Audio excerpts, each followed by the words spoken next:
Hi guys, today I'm going to do kind of another kitchen witchcraft episode idea.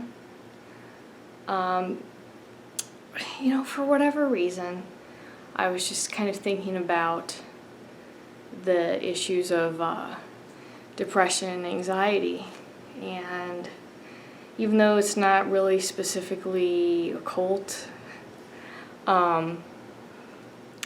I'll just put whatever feels right for me here on the channel. So it's some of it is kind of more like my boring life, but of course I feel the occult and Satanism is important enough for me to have as a staple of my channel, and probably lose a lot of people at that point, but that's okay. I really just, these are my vlogs pretty much.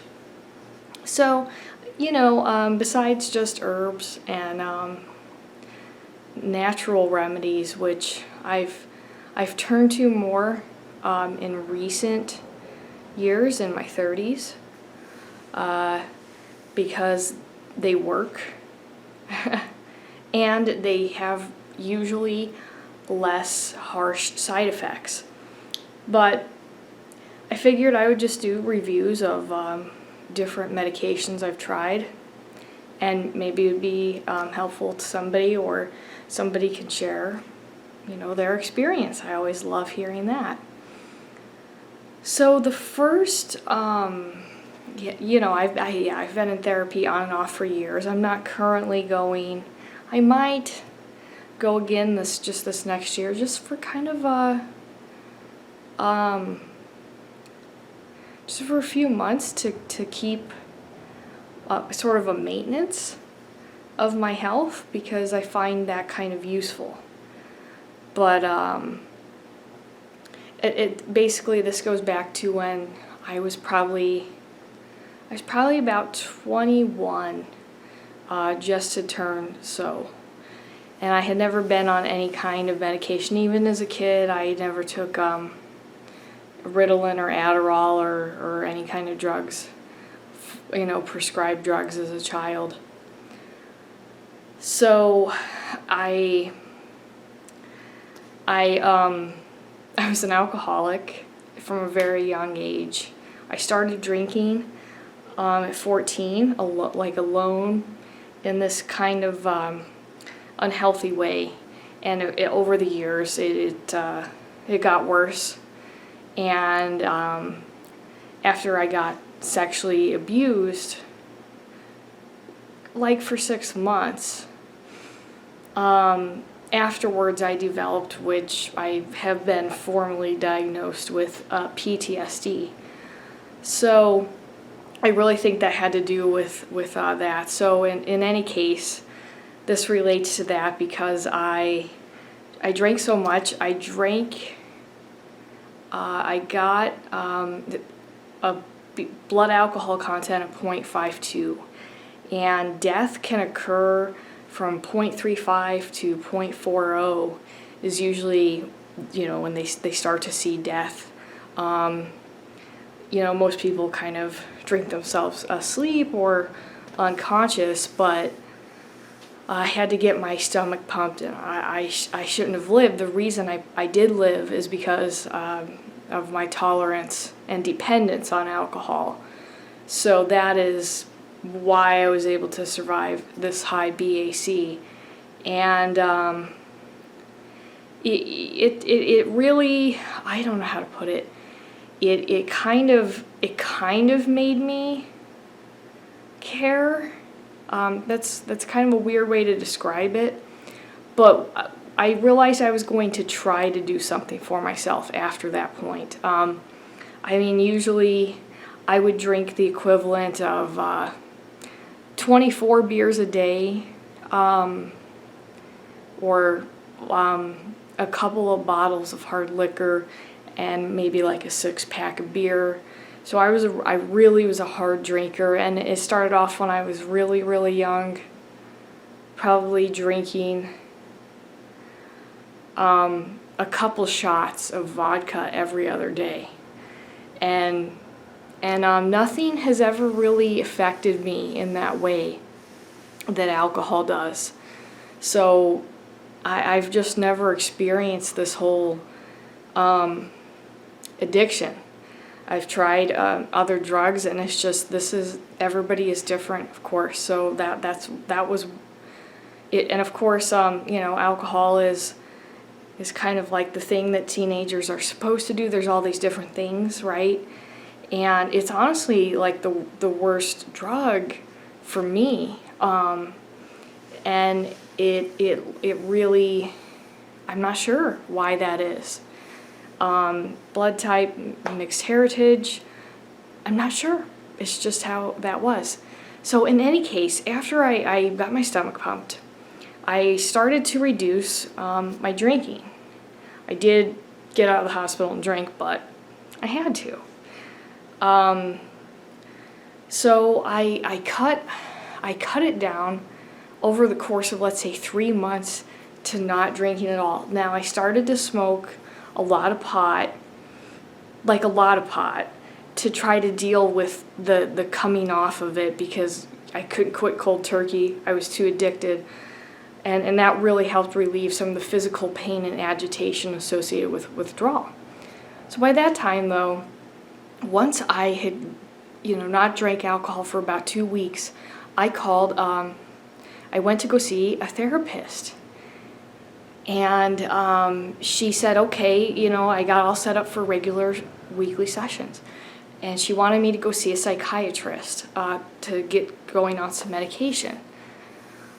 So I went, and the psychiatrist prescribed me Paxil, which is it's a class SSRI.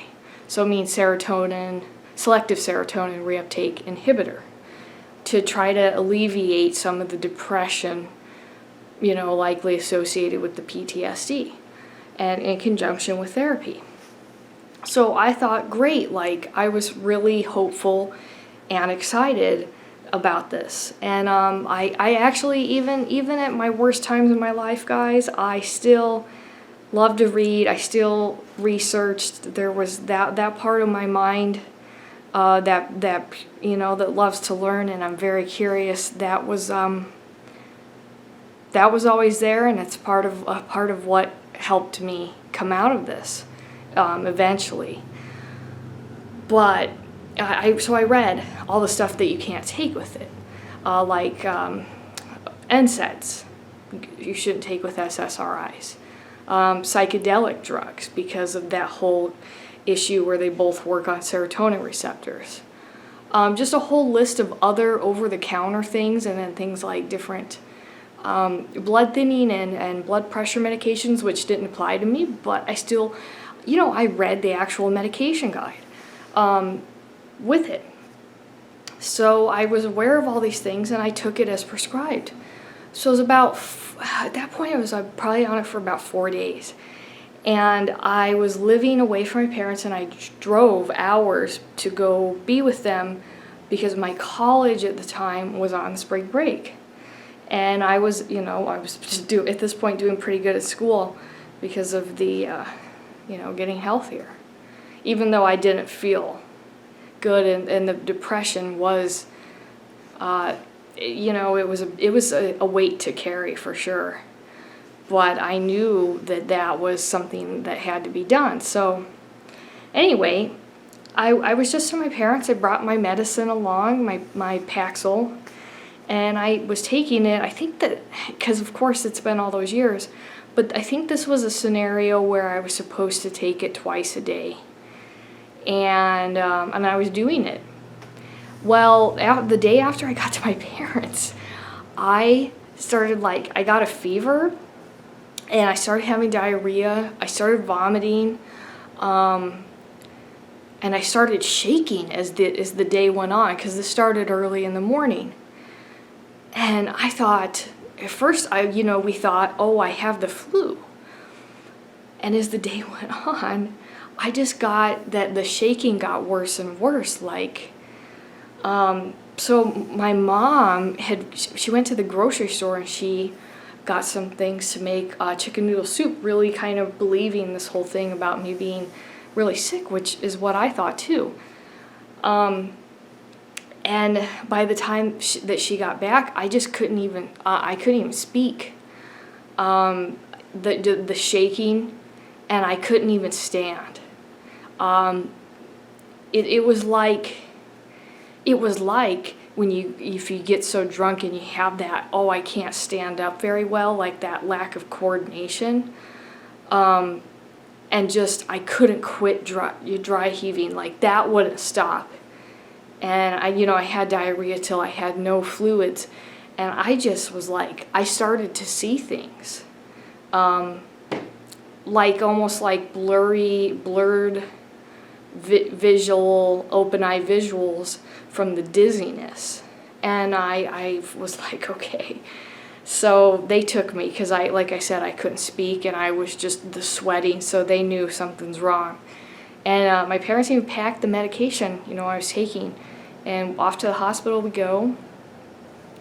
And after that though, I got to the hospital and I ended up having to stay for 3 days.